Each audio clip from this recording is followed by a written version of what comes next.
बेटा, ऐसा भी होता है।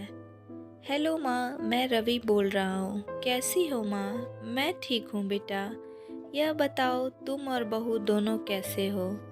हम दोनों ठीक हैं। आपकी बहुत याद आती है माँ। अच्छा सुनो, मैं अगले महीने इंडिया आ रहा हूँ तुम्हें लेने। क्या? हाँ हाँ, अब हम सब साथ ही रहेंगे। नीतू कह रही थी माँ जी को अमेरिका ले आओ, वहाँ अकेली बहुत परेशान हो रही होगी। हेलो, सुन रही हो माँ? हाँ हाँ बेटा। बूढ़ी आंखों से खुशी के आंसू धारा बह निकली। बेटा और बहू का प्यार नस नस में दौड़ने लगा। जीवन के 70 साल गुजार चुकी सावित्री ने जल्द से अपने पल्लू से आंसू पोंछे और बेटे से बात करने लगी। पूरे 2 साल बाद बेटा घर आ रहा था। बूढ़ी सावित्री ने मोहल्ले भर में दौड़ दौड़ कर ये खबर सबको सुना दी।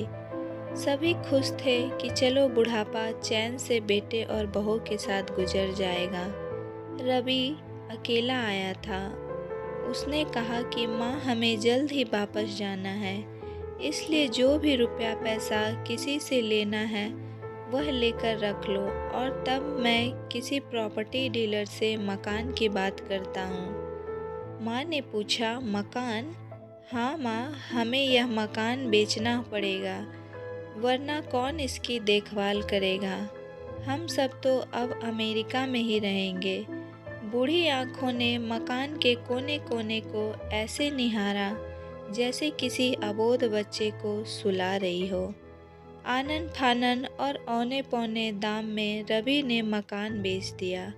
सावित्री देवी ने वो ज़रूरी सामान समेटा जिससे उनको बहुत ज़्यादा लगाव था।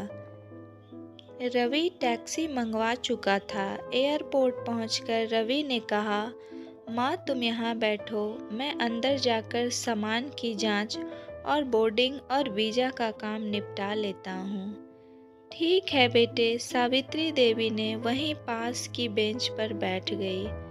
काफ़ी समय बीत चुका था। बाहर बैठी सावित्री देवी बार बार उस दरवाजे की तरफ देख रही थी जिसमें रवि गया था, लेकिन अभी तक वह बाहर नहीं आया। शायद अंदर बहुत भीड़ होगी, सोचकर बूढ़ी आंखें फिर से टकटकी लगाए देखने लगी। अंधेरा हो चुका था। एयरपोर्ट के बाहर गहमा गहमी कम हो चुकी थी। माँ जी, किससे मिलना है? एक कर्मचारी ने वृद्धा से पूछा। मेरा बेटा अंदर गया था टिकट लेने, वह मुझे अमेरिका ले जा रहा है, सावित्री देवी ने घबराकर कहा। लेकिन अंदर तो कोई पैसेंजर नहीं है। अमेरिका जाने वाली फ्लाइट तो दोपहर में ही चली गई। क्या नाम था आपके बेटे का? कर्मचारी ने सवाल किया। तो सावित्री देवी ने कहा, रवि। सावित्री के चेहरे पर चिंता की लकीरें उभर आई।